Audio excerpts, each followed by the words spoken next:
You ready, Steve? Are you ready, kids? Just scoot in a little bit. Get your arms all the way in the shot. There we go. All right. I'll try not to hit you this time.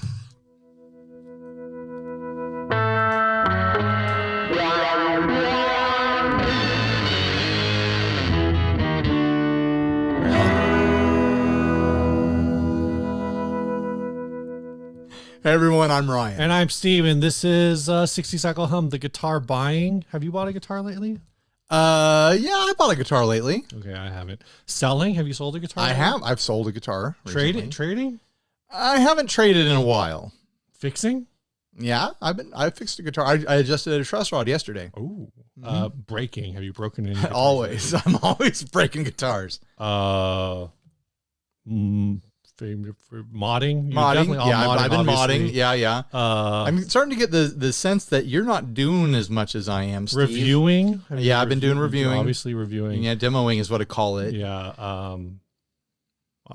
Buying, selling, trading, fixing, modding, breaking, reviewing, playing. Obviously, I have been playing. I played guitar last week too. I have been playing. And now we're gonna podcast. Oh, we're podcasting! Woo! So someone on a video today was like, "Oh, Ryan's been practicing." Like, no, I'm just better at editing now. And I was like, it doesn't matter if I practice. I don't seem to get any better. And they're like, "What? You learned drums in 30 days?" Like but I started from zero. Yeah. I can start from zero on something. I'm well past zero on guitar, and the place You're almost all the way to one. the place where I met on guitar, I can't seem to progress out of it. I do practice. I'll take like lessons online and stuff like that, and I'll learn songs and I learn all this stuff, and then the next morning I come down to the garage and I turn on the camera and it all just disappears.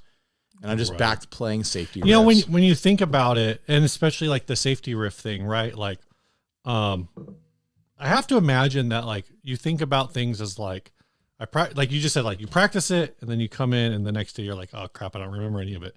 But you think about like when you're songwriting. Right. Well, songwriting is totally different. Well, it is, but it's not, right? But like when you're songwriting. It is, but it's not. Well, where I'm going with it is, sure.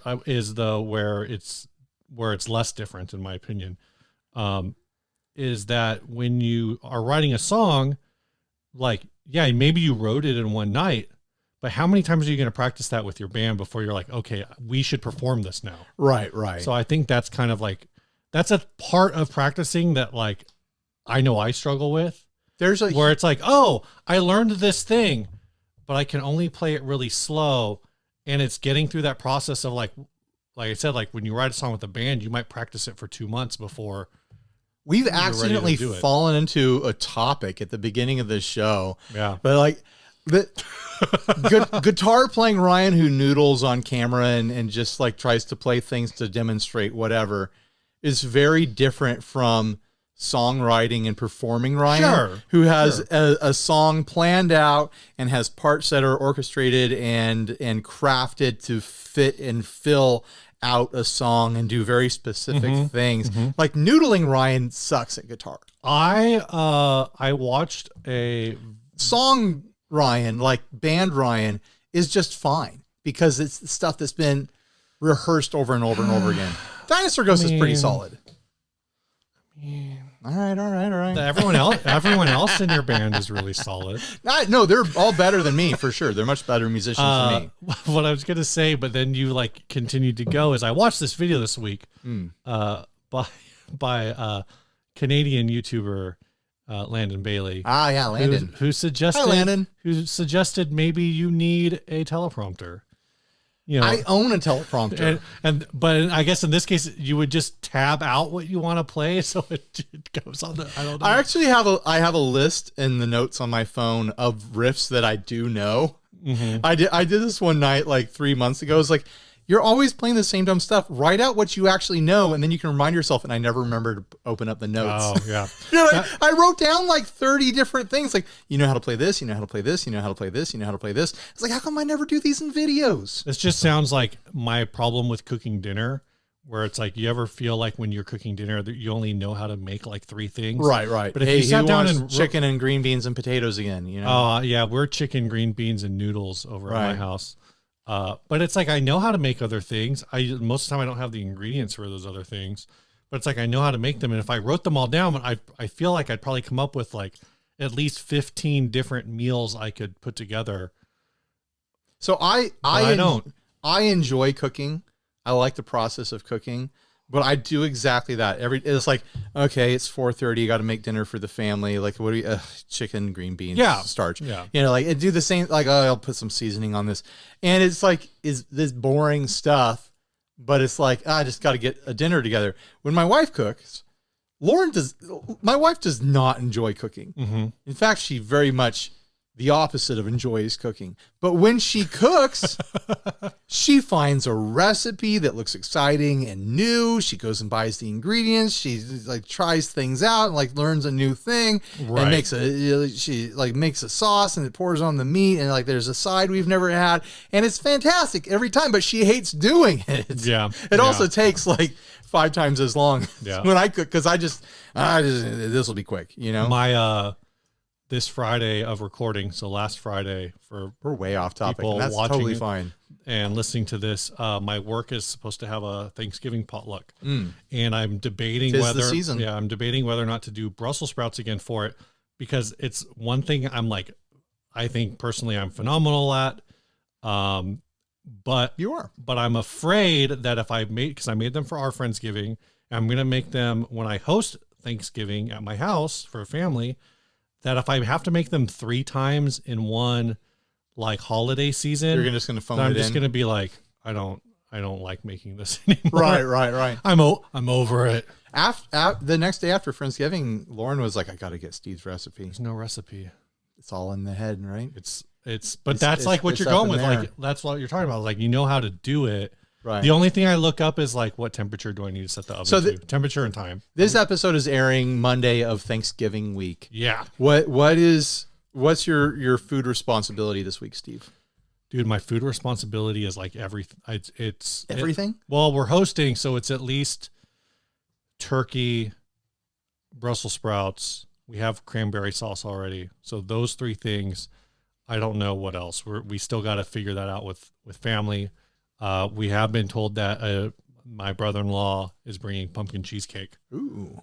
But yeah, it's tough because for this is my in-law side of the family Thanksgiving. My father and mother-in-law, and then just my father-in-law, when they would host, they would do everything except dessert.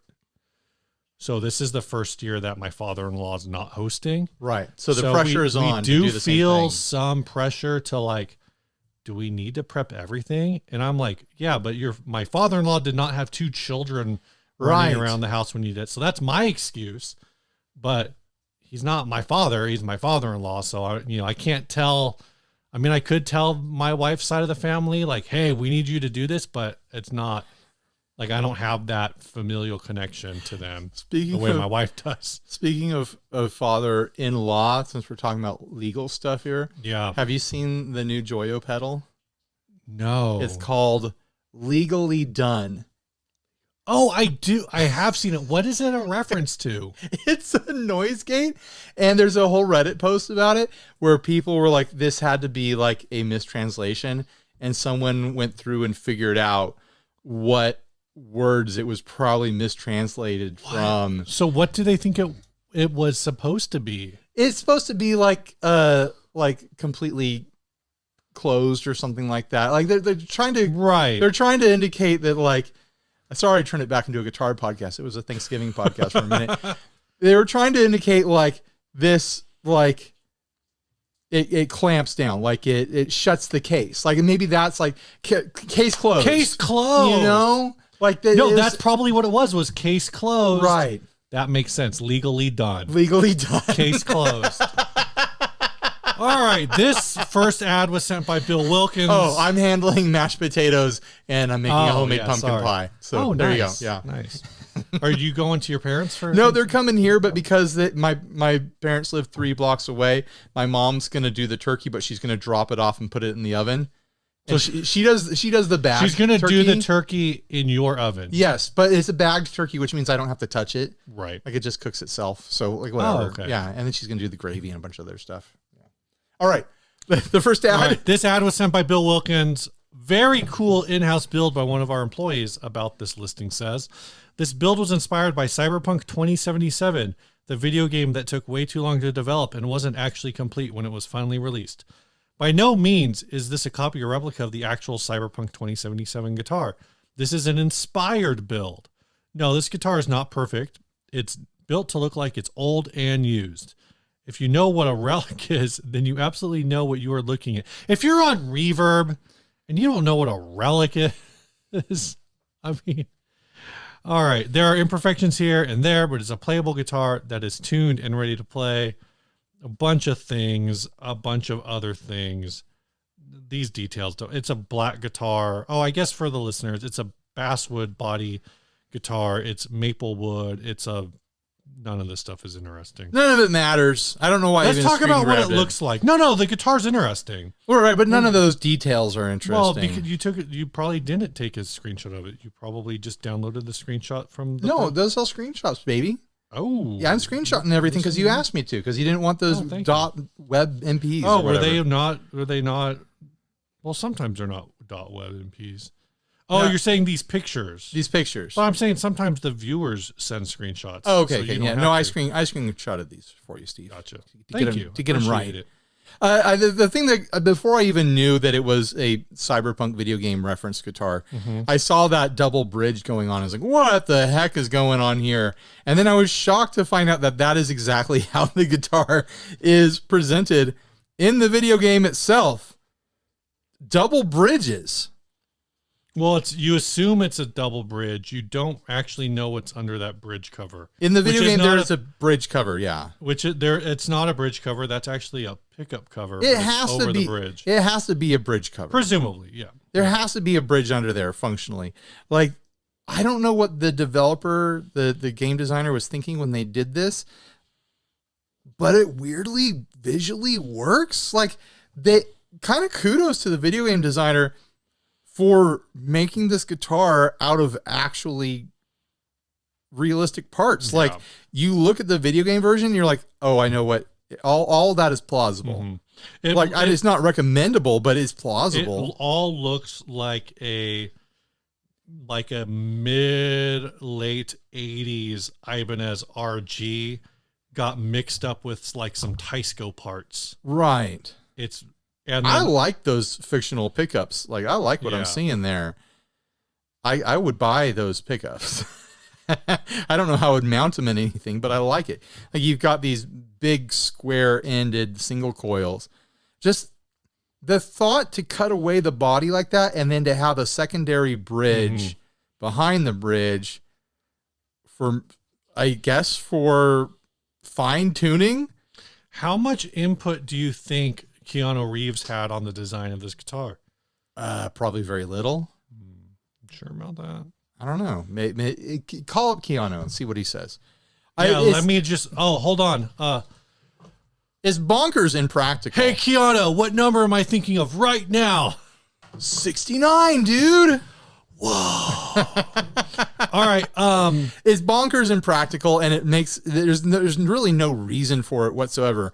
If this was a headless guitar, it would make sense. Yeah. Like, you could cut the head clean off of this guitar and turn it headless, and this bridge would suddenly make sense, because it's like, oh yeah, you want the vibe of the Telecaster ashtray bridge, even though the video game one is a Strat, not a Telecaster. They're okay. Sorry, go ahead. But then you'd need those tuners to actually tune the strings. The multiple angles coming off that bridge, I guess someone out there could probably make some sort of argument that, like, the more points of contact for the string, the more vibration is going to transfer into the body. But I just see pinch points, and I just see places where the string is being stressed and is more likely to snap. Oh, yeah. No, because you got one bend coming out the back of the Telecaster bridge, another bend going around those string trees, and then they're going into the final bridge at an angle, supplying another bend. There are 3 additional bends here that this string does not need. No, it's not. And we're really not criticizing this guitar. We're criticizing the video game concept, because the person who built this did a good job capturing the spirit of the video game guitar. Yeah, I really like I pretty much like every appointment added in the attempt to recreate this. They grabbed stickers that kind of look like, stickers that they probably had collected over actually, some of them are stickers that look a lot like the stickers from the game. Yeah. Guitar. No, it looks maybe, legit. Maybe most of them are. The only one I can really tell is a 1-to-1 is this one that's the Dead Punk sticker. Right. I like the way that they incorporate the brand. So this is a Lyman guitar. Lyman is a company based, I believe, in South Carolina. So this is like just basically probably somebody in shop who was like, hey, can I just use these reject bodies? Right. Some reject parts to build this thing. I like the way they incorporated the company name into the headstock in a way that even resembles the way the Cyberpunk guitar looks.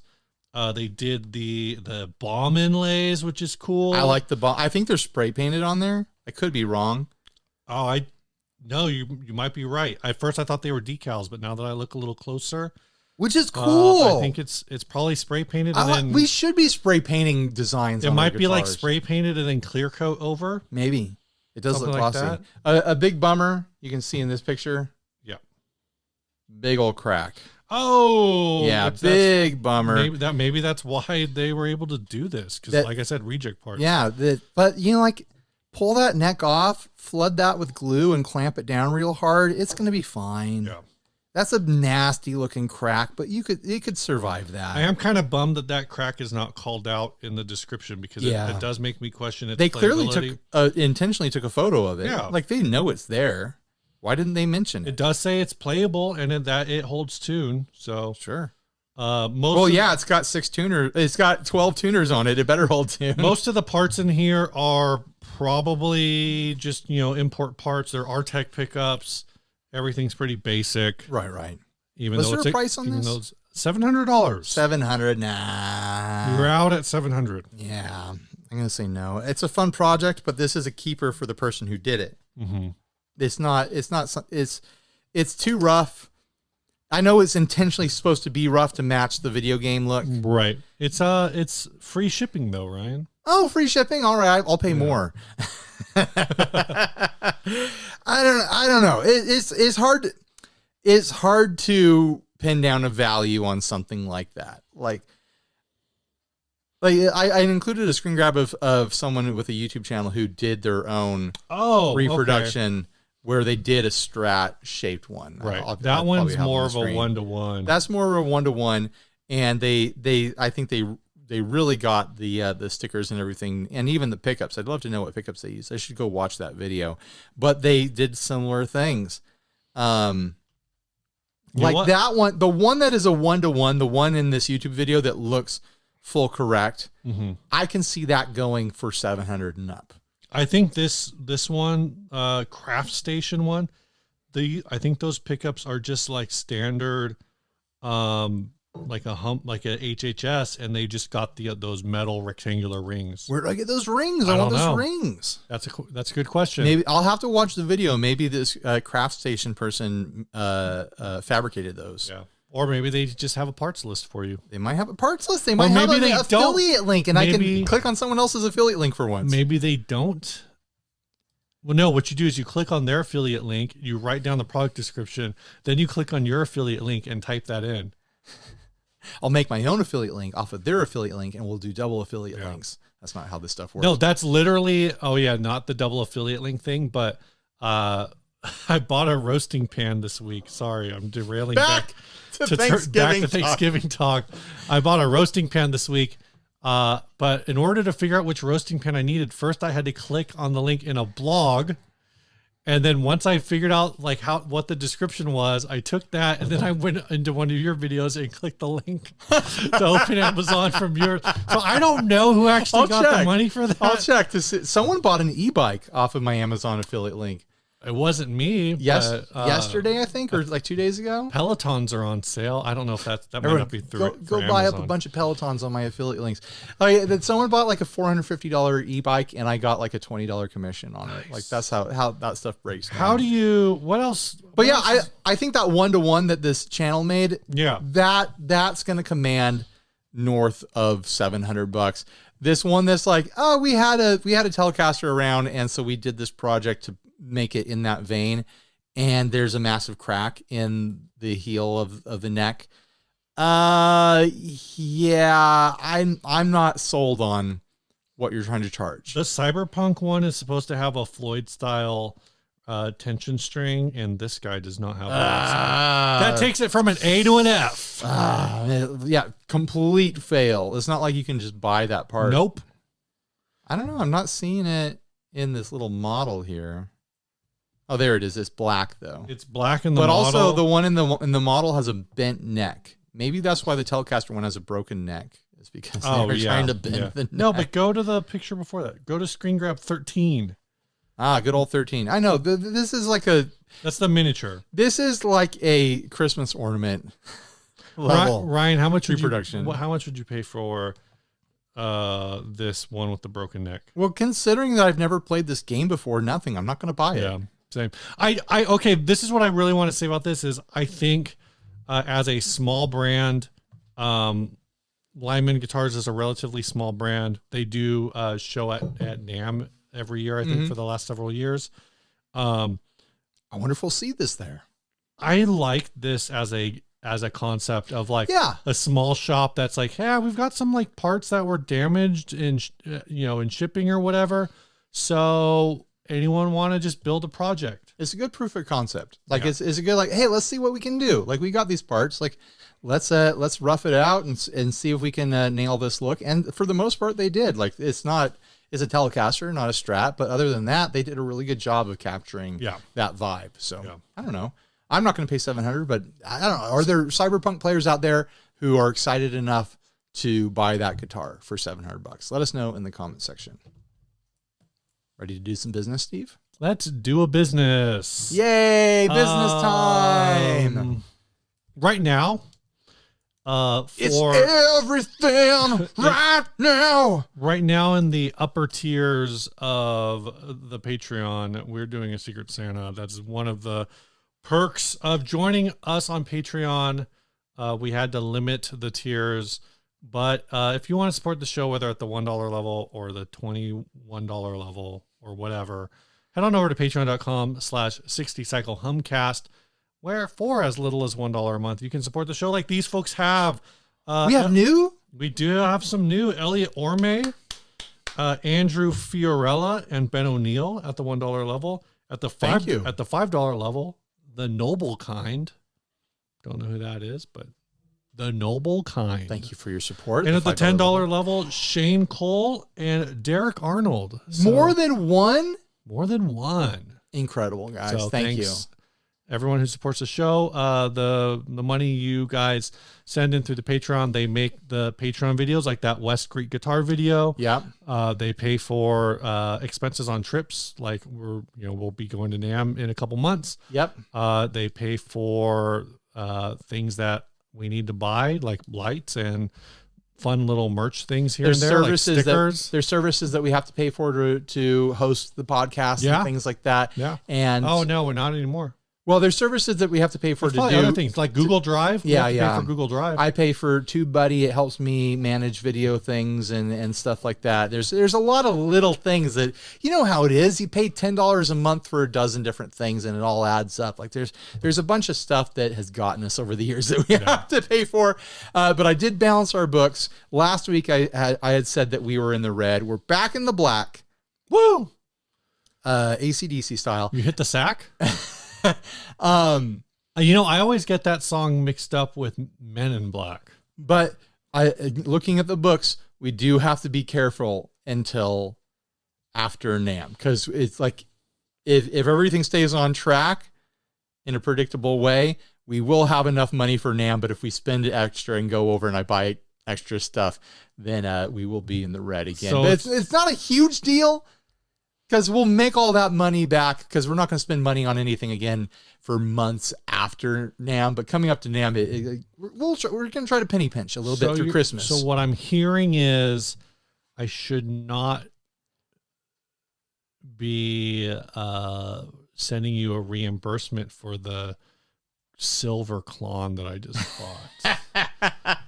Actually, after all the $5,000, the Adventurers Club stuff, we probably will be a little bit in the red. That's fine. It'll be fine. It'll be we're going to survive. Thank you for everyone who's joined on. Thank you for everyone who will join on to support the content creation we do over here. If everyone just stopped supporting us, we would find a way to do it. It would be different. Yeah. But we would find a way to do what we do. The way that we would do it is we would probably push a lot harder for folks to jump on, just like Chase Bliss has. Yeah, we get more sponsors. The Preamp Mark II Automatone. They are one of the sponsors of this show. Look at this thing, Steve. Look at this. What other pedal company makes stuff like this? Don't say. There's no other pedal company. There are no other pedals, and this is a collaboration with Benson, who makes great amps and drive pedals and whatnot. What are you doing? I'm going to see if I can get this thing moving here. I like to move it. I moved. I saw it move. Look at that. I like to the sliders move all on their own to your presets. It's an overdrive. It's a preamp. It's a crazy gated fuzz. It's an EQ. It can be a wah if you want it to be a wah. Connect an expression pedal and it can be a wah. This is one of the most ridiculous pedals out there. And our sponsor, Chase Bliss Audio, makes it. So go check them out this holiday season. Get yourself something nice. Get something for your wife that she didn't want and you're going to use it. Or get something for your husband that he didn't want and you're going to use it. Spouses. Buy stuff for your spouses that's really for you. Chase Bliss. That feels a little misogynistic, Ryan. Well, I took it both ways. Or misandrist. It's none of those things, but it is a bad way to live your life. Which is why it's a joke. It's a joke, Steve, for funnies. Ha ha ha ha ha. No one's actually going to do that, right? You're going to spend your money responsibly, and you're going to communicate clearly with your spouse about your major purchases. Yeah, when my wife and I were dating, I've told this story several times, but when my wife and I were dating, she showed some interest in learning guitar. So I bought a Big Baby Taylor, I bought it and I was like, here you go. I bought you this guitar. Happy birthday or whatever. I don't remember why, like if there was a sure. But in the back of my mind, I was like, I think we'll probably maybe like we were on that marriage path already. Right. Like moving that way in our dating career. We were not seeking free agency. We were looking to sign that long-term deal. and so in the back of my mind was like, well, if this doesn't work out, if her guitar learning doesn't work out, like I'll probably get this guitar back someday. There you go. Now you have a Big Baby Taylor. Now I do. It hangs on the wall. I did a similar thing, but I got the Baby Taylor. The little Baby Taylor.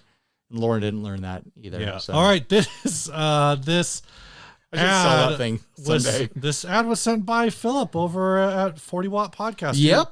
I think I'm due to do a live show with him soon. Oh. This is a 1968 Vox Phantom bass neck Dracula body. What? It's a bass neck? Okay, whatever.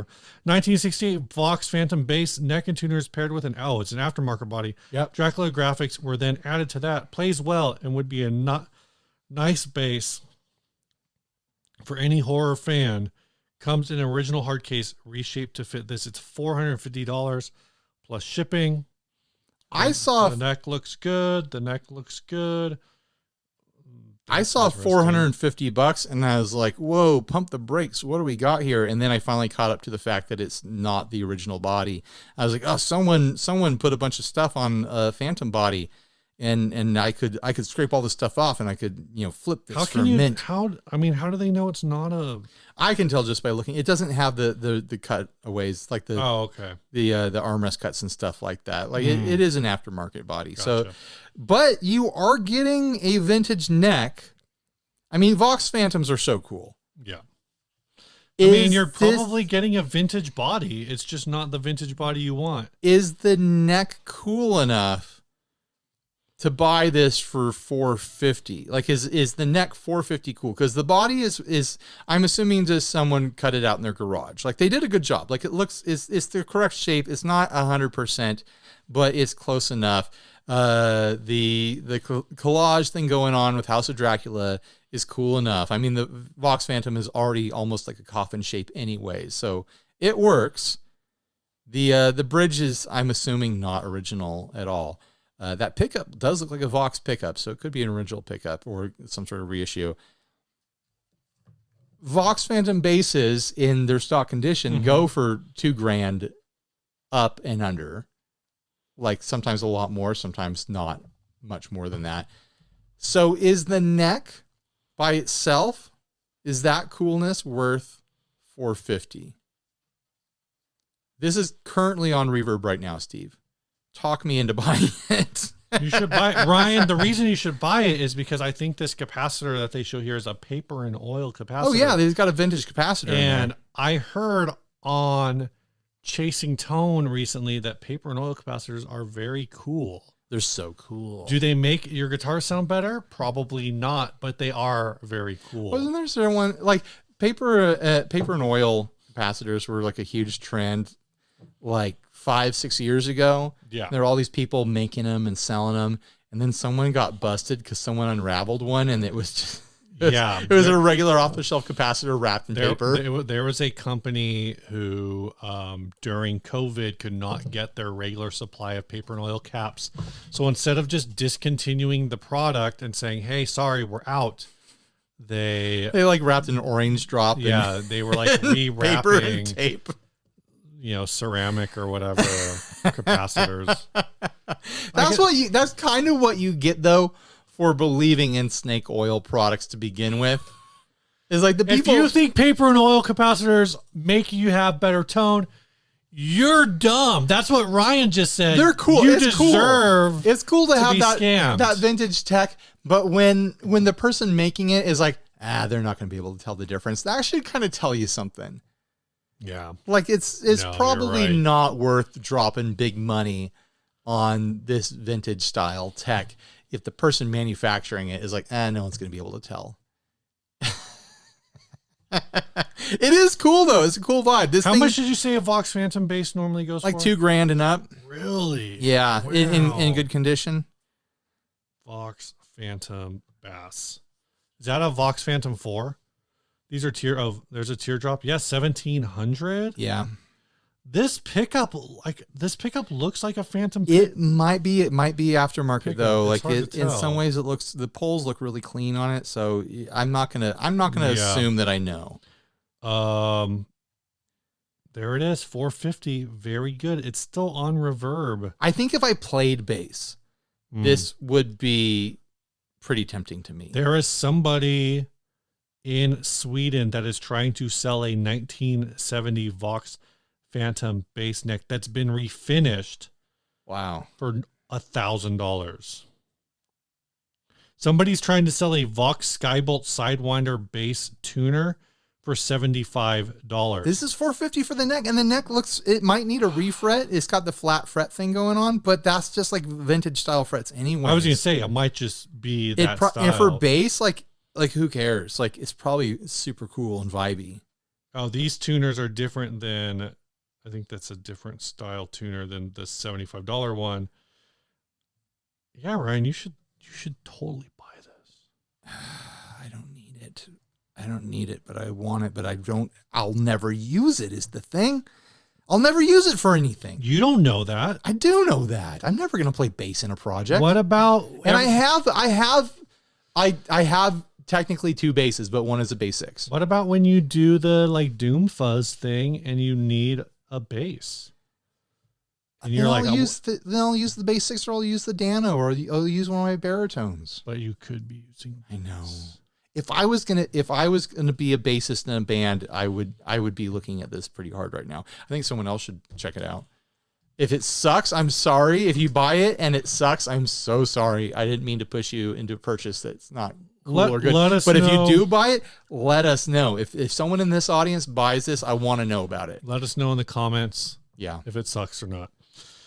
Ryan, I gotta write a number down. Okay. That way I know when we started. What's new, Ryan? Let me tell you what's new. I'm going to tell you what's new. You tell me what's new, then I got a what's new. Friend of the show. All right. Friend of me. I like how this is going. Enemy of you. Oh, yeah. Andy over at the Guitar Geek hit 100,000 subs. Congratulations, Andy. You are... Ooh. Where is it? There it is.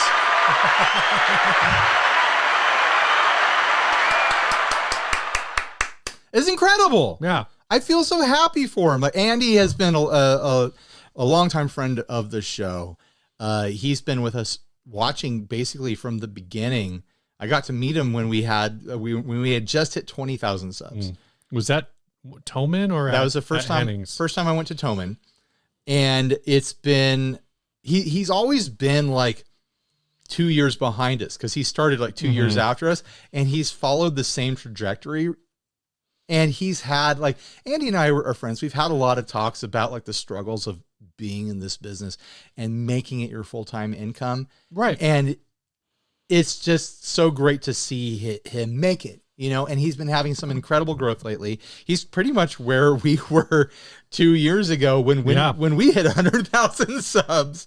So I'm just so happy for that guy. If you haven't subscribed to Andy over there at the Guitar Geek channel, go subscribe right now.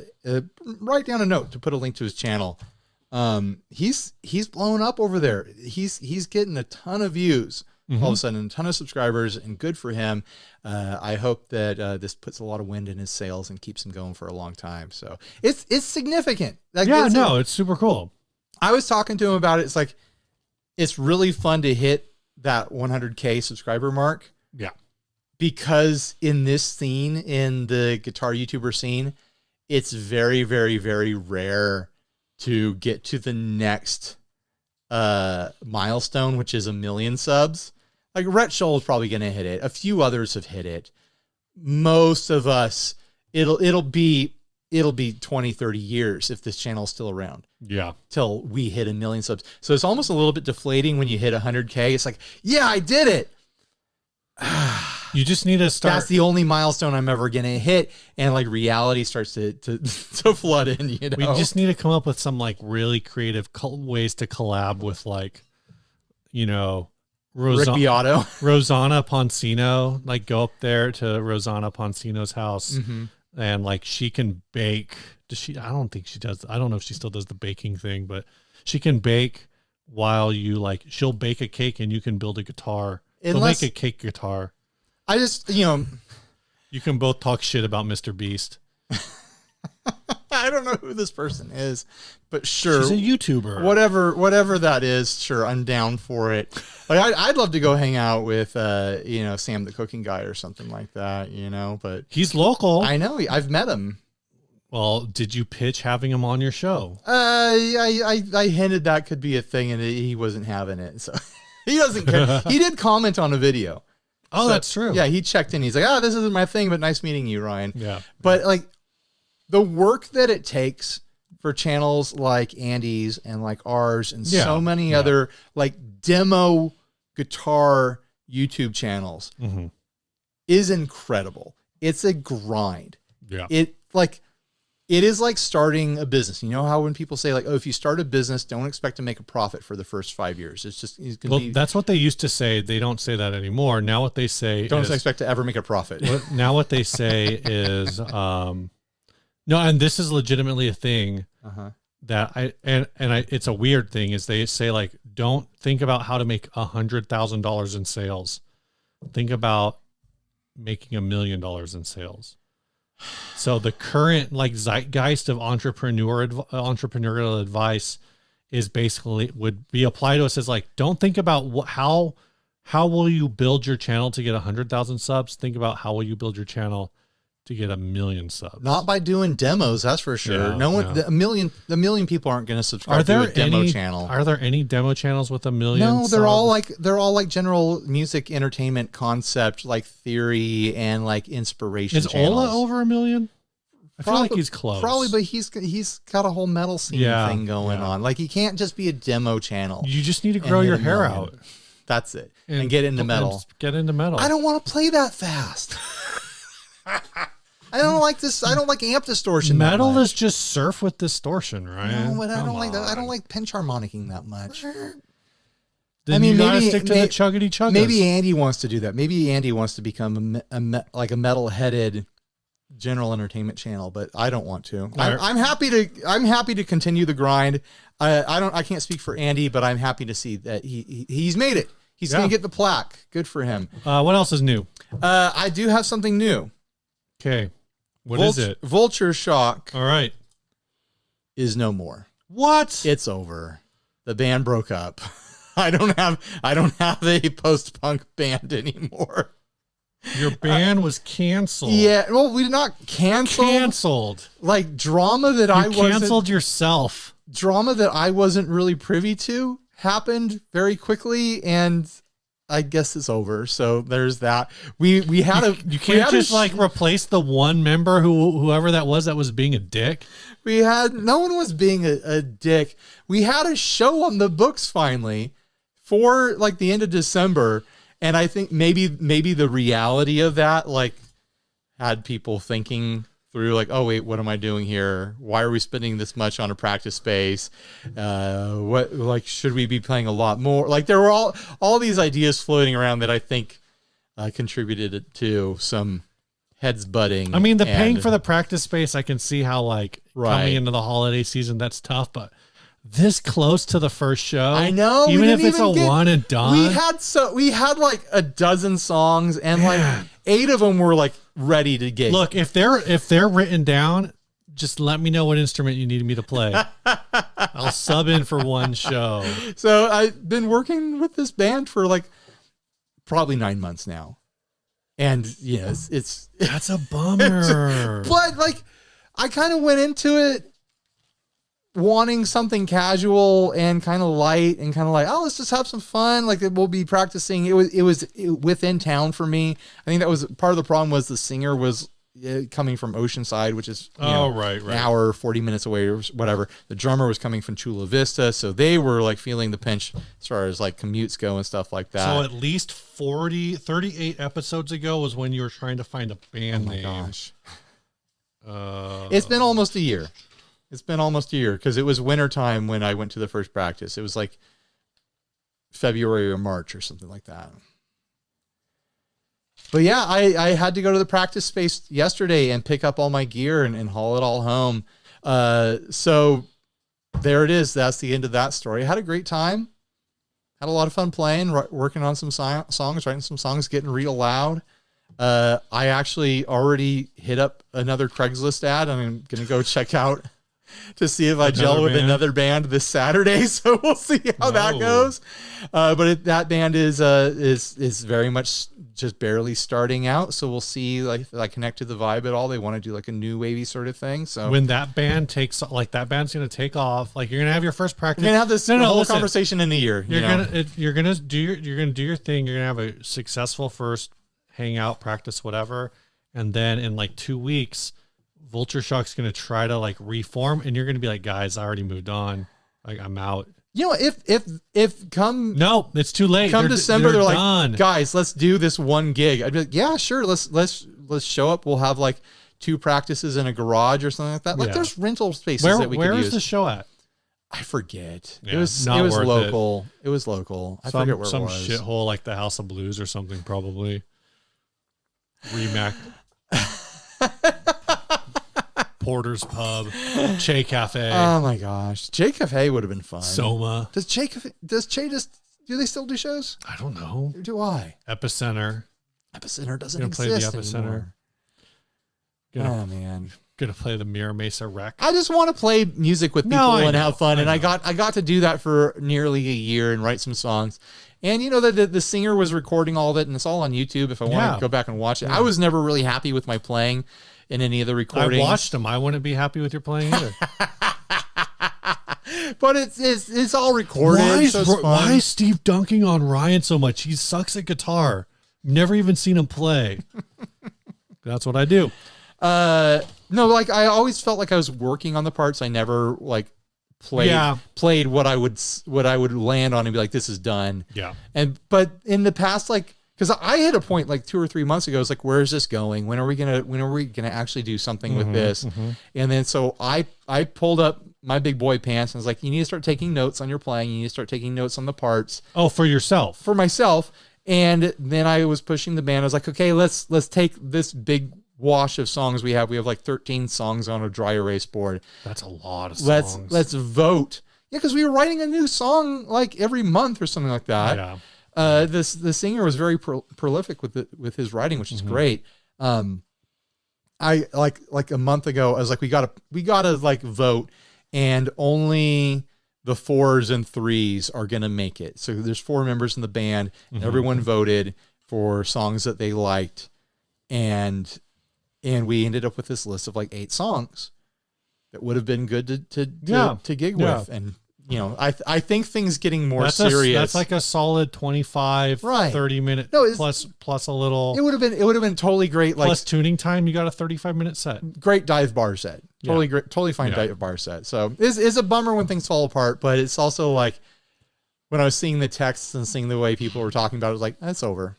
I'm not going to try. I'm not going to try to convince anyone otherwise. This is over. Ryan, if you've got a gig coming up and you need a fresh set of strings that's going to sound great and last you a while, maybe you should try Stringjoy. You know what about that? They're a sponsor of this show. I just did that demo of the JHS Nauticlon, and I cheated a little bit. I was like, I want to use my Strat. But its strings were old and rusty. They were actually pre-Stringjoy sponsorship. Oh.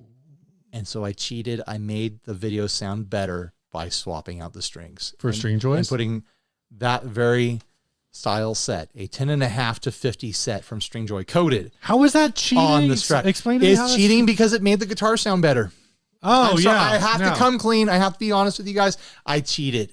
I did watch that demo, and I did think, wow, this Ryan's guitar sounds better than it usually does. He must be using Stringjoy strings. That's exactly what I did, Steve. You found me out. Wow. You've exposed my web of lies. If you want your guitar to sound just like Ryan's guitar sounded in the JHS Nauticlon video, check out our link below that will take you to the Stringjoy website, and use code HUM at checkout. Ryan, there was big news. Tell me the big news, in the Steve. Guitar world this week. Yeah.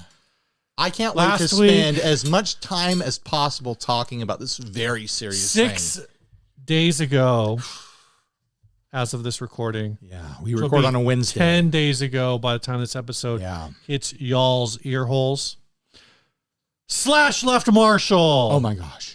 And then 2 days ago, which is 6 days from the time this episode dropped. Just kidding. He didn't leave Marshall. Turns out you can work with 2 companies at once, and it's not a big deal as long as you clear it with your boss ahead of time. So when this news dropped and all these articles were floating around and everyone was reposting, Slash is leaving Marshall, blah, blah, blah, and all these people commenting on this. My takeaway on that, my hot take is, who fucking cares? Damn. The fact that this is news at all, even if he did completely leave Marshall and said, hi everyone, I'm Slash. I've decided to never play Marshall amplifiers ever again. I would not care at all. It does not matter one tiny little bit. And I enjoy Guns N' Roses just as much as anyone else. I'm not a super fan or anything like that. I enjoy. Then you don't enjoy them as much as everyone else because everyone else is a super fan. I'm the only non Guns N' Roses super fan on the planet. But I think it's dumb to care this much about one person using one amplifier brand. Yeah. When we live in a time where there are hundreds of different ways to get that sound, he could be playing a dozen different amplifier brands at the same time on stage every time he plays, and it would not matter for his tone. He would still be able to dial it in. There are so many companies out there making amps that make the sounds that he likes to make. It does not matter at all. Nothing is lost. Nothing is gained. It's cool that he's making an amp with Magnatone. That's cool. Yeah. Like, but all this hand wringing, oh no, end of an era. No, it's not. The way this article... No, it's not. Get over it. The way this article makes it sound is like when you go to a Slash show now, instead of there being like 4 Marshalls behind them, there's going to be 3 Marshalls and a Magnatone. Like, maybe that's the case. Maybe not. Amp doesn't exist yet. I never thought... I guess he used a 50-watt Magnatone in studio, and he was like, I need to figure out how to get them to make a 100-watt version so I can play it live. But it's a weird thing. I personally don't feel like there's anything that special about his tone. He sounds like he's running into a stack of Marshalls. There's a lot of ways to get the sound of a stack of Marshalls. I've run into a stack of Marshalls, and I sounded exactly like Slash, and I was playing bass. The couple times that I've run into like a full stack, like a huge wall of Marshalls, exactly like Slash. It is definitely the amps that make you sound exactly like Slash. It's the whole thing is we've hit this moment, and it's not new, but I feel like it's kind of new. It's a little bit new. Or maybe it's just different than the way it used to be, where I feel like for the last year or so, and maybe this is a post-COVID thing where people just are a little bit more emotional about everything, is that when something happens, it's like instantly viral. Right. Nobody like we didn't talk about this 2 weeks ago. But I feel like from the general virality of things, The Edge has left Vox for Universal Audio. I didn't see like anyone really caring about that. Like I saw the article floating around. I saw so many people how many times did I read the comment? Well, of course he has UA pedals because he owns every pedal. He's British Josh Scott. I don't know. He's Irish Scott Josh Scott. But I mean, it was just this whole thing. You just pissed off 2 completely different groups of people. Whatever. Yeah, people named Josh and people named Scott. Well, Irish Josh and Scott. Is he Irish? He's Irish, right? He's Irish or English or British. I don't. See, now I'm pissing people off. Now you're pissing people off. The point is, he's European. The point is I think it was like an interesting thing. I didn't need to see every guitar player I know's opinion on it. But then again, I've been making a guitar podcast for 10 years. So, people are free to offer their opinions. It's this weird thing. And then eventually it came out like, oh yeah, he actually is using them. And it created like a second wave of that. And it's the same thing with the Slash thing. There was this oh my God, Slash is coming out with an amp with Magnatone. He must not be using Marshall anymore. 4 days later, oh wow, Slash can have 2 signature amps at once. That's amazing. You know who else has 2 signature products at the same time from different companies? Andy Timmons. Where was the article when the Andy Timmons delay came out with Keeley? Andy Timmons leaves JHS for Keeley. Like, no, people were like, well, he's got a drive pedal with JHS. He's got a delay. Is it a delay? The Halo? I think it's. I look at the way that people have reacted to the Slash thing I didn't see it, but apparently you saw it, the Edge thing. Edge, yes. It's a gross symptom of this like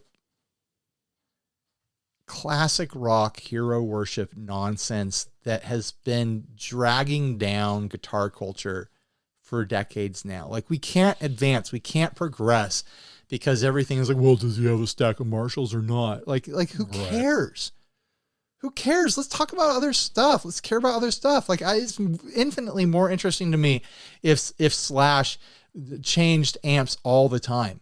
Like I'd be way more interested in hearing what Slash sounds like through a twin reverb, with a Stratocaster. I don't like this. Boring. It's boring to use the same amps for your entire life. Ryan, did you know that Slash's Les Paul on Appetite for Destruction wasn't even a Gibson? Yeah, everyone knows that. But Ryan, did you know that? I know that. I read it in an article. Yeah, I know. And then we've all read it in articles. Then I reposted it. Right. So everyone else could know. Slash exists.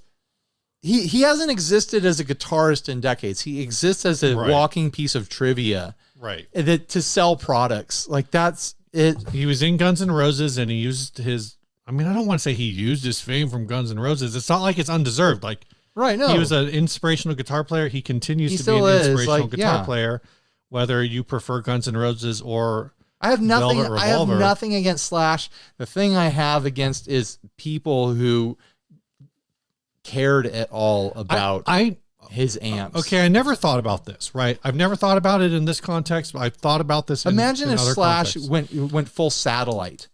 Just stacks of satellite amps wrapped in colorful Tolex. Is that typically I think because of the space that we exist in, when I first started hearing the term parasocial relationship, it was always in the context of like podcast or influencer culture. All right. And that sounds serious, right? No, I mean it's a conversation. So the idea about parasocial relationship is where you feel like you're connected to somebody that maybe you are slightly connected to because they left a comment. You left a comment on their video and they responded. Maybe you've messaged them a few times, whatever. But it's also turns into like sometimes it can be like that you identify with a character in a TV show and then that character gets canceled and you're really bummed out about it.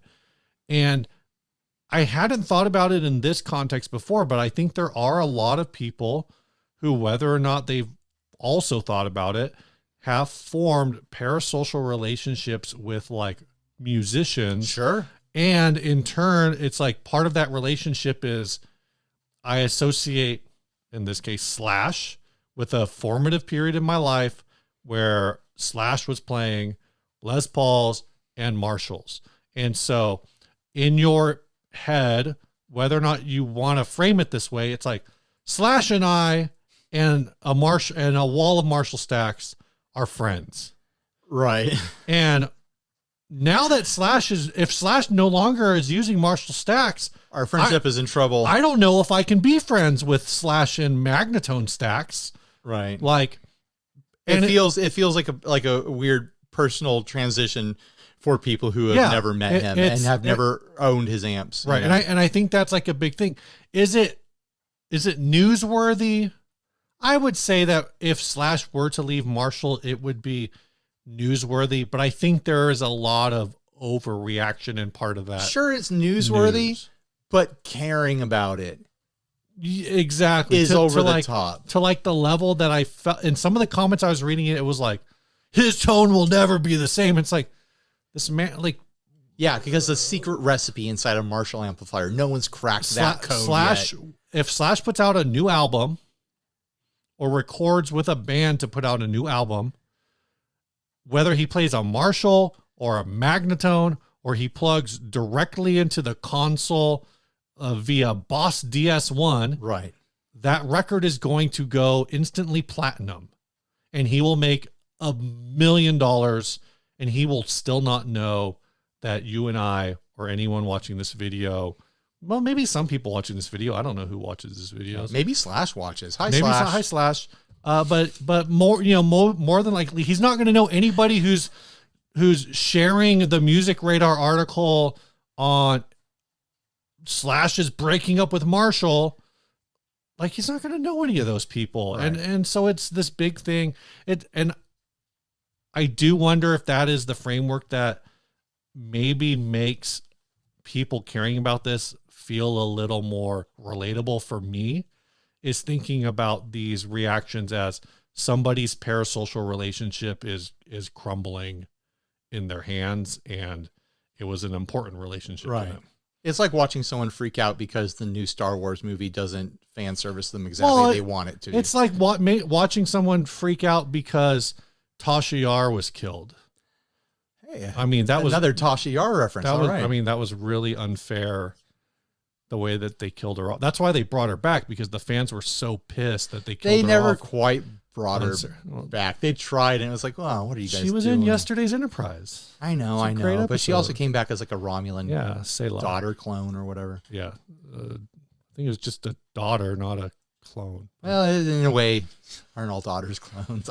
I don't know what I'm saying What anymore. does that mean? I don't know what I'm saying anymore. Steve is only bringing up Tasha Yar because he saw that a lot of people commented on me bringing up Tasha Yar in this. When did you bring up Tasha Yar? In the JHS Goop. I didn't watch. I haven't looked at I only watched like half of it. You're telling me this is just serendipity. This is complete serendipity. Wow, that's what wild. did you say about? Oh, because of I was gooping. I did actually watch that part, but I forgot about it. So maybe it was just burned into the back of my subconscious. I was trying to think of an example of a character, a beloved character who was killed off. I will talk about Tasha Yar as much as you want. Just like when Voyager killed off Kess. Only they didn't. They just replaced her. Yeah, thank goodness they got rid of Kess.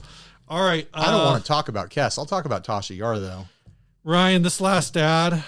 Yeah, since they're doing all these retconnings and like doing different versions of like original series and stuff like that, you think they'll ever reboot Next Generation and Tasha Yar will survive? Not a bad idea.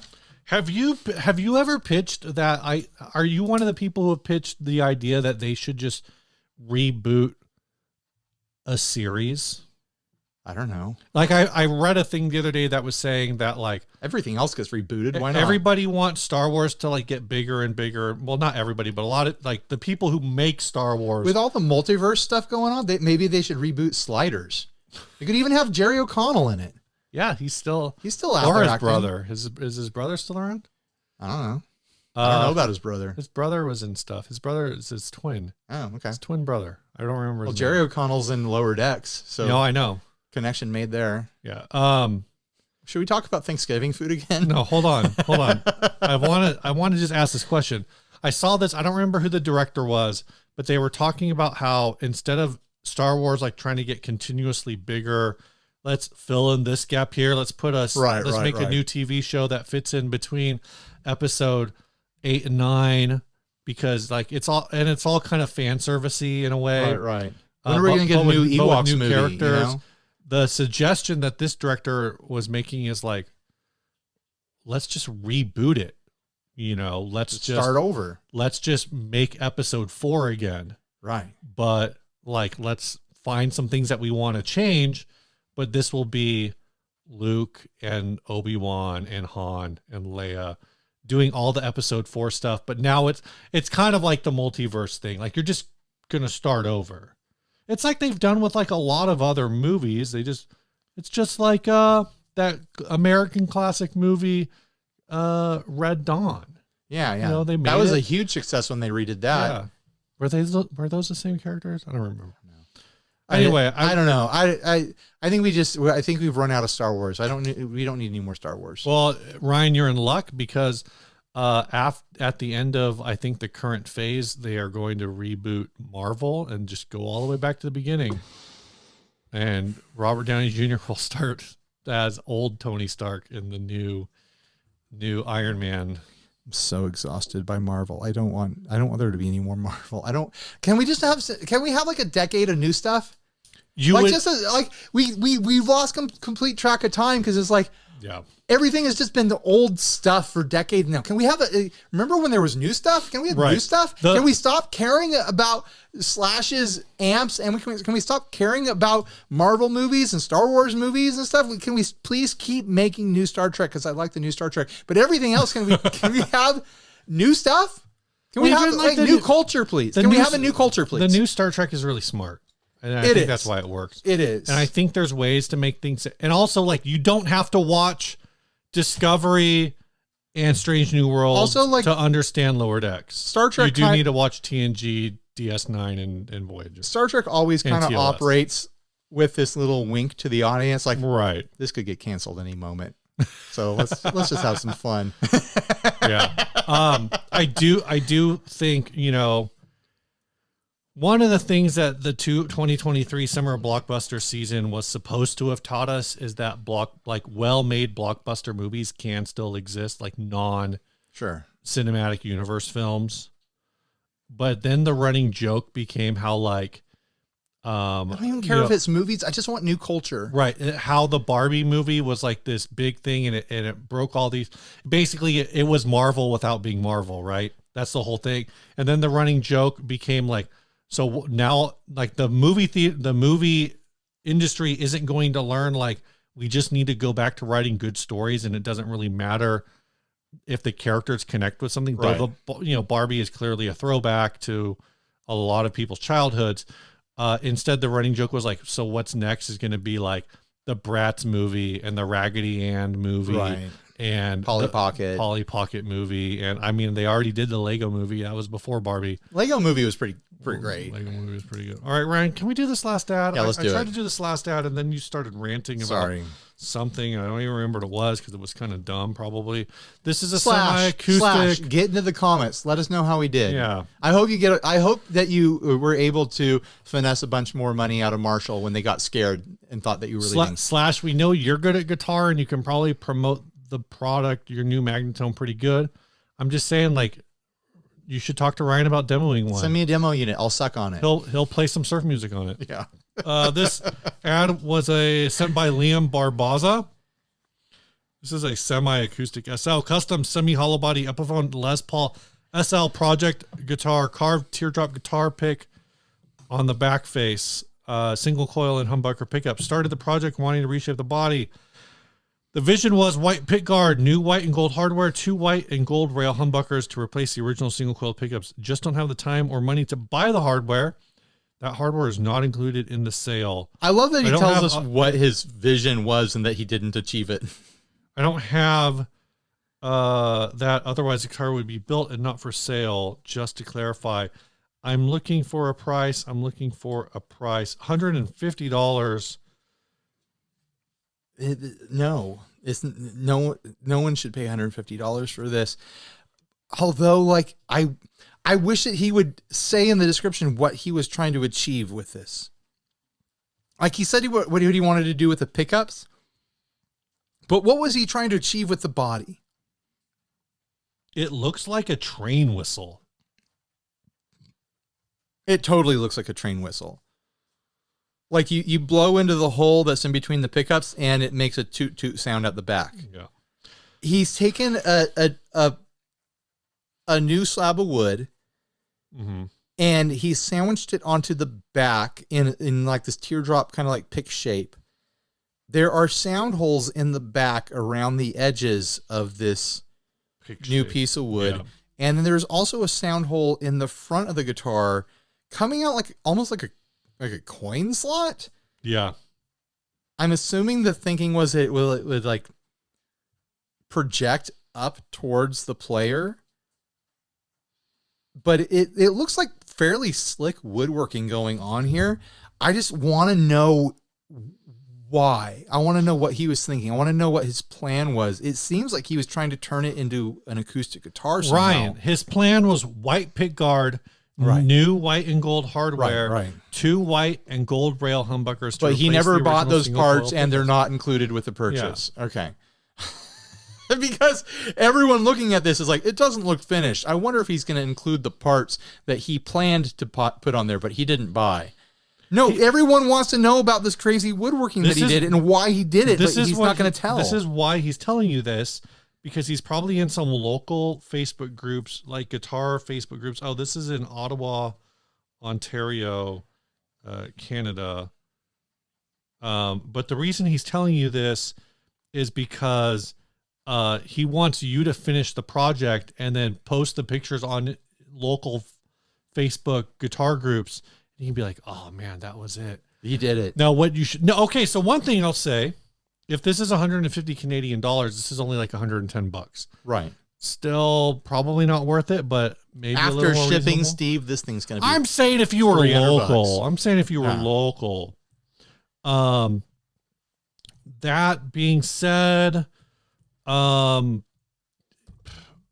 don't know, man. This is a super. It's weird, but it's also like the woodworking is really clean. I want to know. I want him to say what he was trying to do. All right, this is what needs to happen to this guitar. Okay, tell me, Steve. Super Rich Steve.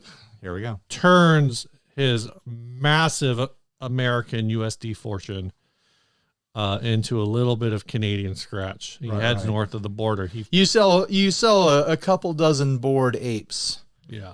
A couple dozen. Yeah, got all. What's a bored ape? Those NFTs that are worthless now. They're not worthless. They're just worth a lot less. So they are worth less. He heads north of the border. He picks up Landon Bailey on his way because he might need a translator because sometimes back a super rich Steve's motorcycle. Canadian English to American English is a little confusing, so you need a translator. And I know Landon is pretty good at American English. Do you know what? And Spanish. He has a Spanish channel now. Interesting. But anyway, do you know what key Canadian guitarists like to play in? A. That's right, Steve. That's right. So he goes up there and he buys his guitar. He gives this man 150 Canadian dollars. And as he walks out of the driveway, he pulls out a kazoo and he puts the kazoo up to this, what appears to be a sound hole. And he plays the kazoo into what appears to be a sound hole. And then he says, "It looks like a train whistle, but it sure as hell doesn't sound like one." And then he smashes a guitar in the driveway, pours a can of kerosene on top of it, lights the kerosene on fire. I think it's just it's really weird that this person. Can you light kerosene on fire? There's like some you can fuel light that kerosene on fire. There's some fuel that famously burns. Does not burn. Is it gasoline? Something doesn't burn. Well, everything has its ignition point. Right. You have like the urban myth is that you can throw a lit cigarette into a bucket of gasoline. That's probably what I'm thinking of. Yeah, everything burns. Sure, but it's like it won't just burn if it's there. Right. Like you have to get it up to the right temperature for it to ignite. I think this guy is selling this because he did all this work and then he realized, oh yeah, this is an Epiphone SL and the frets are a roller coaster and it's not actually that fun to play and I should really just throw this thing off a bridge. Yeah, I don't know, man. This is no bueno. I'm just curious as to what he was doing. That's all I want to know. Well, like what was his goal? Is it all hollowed out now so like it feels like an acoustic? Like what did he do? Ryan, there is a name listed. You could look him up on Facebook. I'm not that curious. My social anxiety says no thank you, sir. So now we vote. We vote. The voting time is now. I mean we got the Cyberpunk, we got the Phantom Bass, and we've got that Semi-Acoustic SL. Tough one, Steve. What are you leaning towards? I originally thought, Ryan, this is a no-brainer. It's the Cyberpunk 2077. But then I realized I had a lot of fun trying to convince you that you needed another bass. You got close. I'll say, like, when you said get it, I like the little spark in, like, some gland in my body squeezed out dopamine. It was like, he said, get it. Get it. You're joining a new band. Maybe you need a bass for that band. No, I don't. I'm going to play guitar. I'm not going to play bass in a band. They claim they already have a bassist. So, all right. I don't need the bass. If I'm going to play bass in a band, it's going to be the bass 6. So you're voting for the Phantom Bass? No, I'm saying I'm not sure. But I think it's between those two for me. The Cyberpunk and the Phantom Cyberpunk bass? And the Phantom. The Phantom, we didn't even really talk about the fact that it's like Universal Monsters themed cover on it. Yeah, my plan was if I had that, I would strip it off and repaint it. Like there was not that I hate Universal Monsters. I don't. I think the fact that you said that and I did not challenge it on any level means that my vote has to be for the Cyberpunk 2077 inspired Telecaster guitar. Well, I'm going to go for the Phantom Bass. All right. Because I usually flip and you usually win. We're going to mix it up. You're going to flip and I'm going to win. All right. What side are you picking? Spin Doctors? Put me down for Chris. So if it is Chris, then it will be the Vox Phantom. All right. Do you usually let it hit the table? I land it in my hand and then I flip it on the back of my hand. Back of my hand. Yeah. It's Spin Doctors. You won. Oh, you picked Chris. I picked Chris. I won again. He won again. The flip always favors Cyberpunk. Steve. Cyberpunk gets it. Congratulations, Bill Wilkins. Tell us about the song, Steve. Sure thing. I was going to be like, sure thing, buddy. This was sent by Trust Club. All right. Hi, Ryan and Steve. Please find the MP3 attached for our song Friend to be played on the podcast off of our This Is Trust Club EP, which is out now and can be listened to on all online streaming / purchasing platforms. Gear points of interest are my pink Supersonic / Mustang hybrid guitar that I made, which is the only guitar on the song. It was featured on the Home Builds episode a few months back. my favorite pedal ever, the Boss HF2 flanger, which you can hear all over the end of the track. That sounds terrifying. This song is just going to be. Many thanks for the previous support and plays on the podcast. It's always nice. Really appreciate it. It's always really appreciated and really nice to have a small part of my favorite podcast. Kind regards, Matt Good. Thanks, Matt Good, for sending this song in. Here we go. Oh, hold on. You got to get yourself connected, Steve. Rookie move. I don't want to go blind from the light that is reflected. What? I'm just saying you got to get yourself connected. What's that have to do with what? Through the Bluetooth. You have to get yourself connected to What does it have to do with a light? You got to get yourself connected. You said something about a light. Yeah, I don't want to go blind from the light that is reflected, Steve. Get yourself connected. I don't know what you're talking about. What song? Play the song.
Another great track.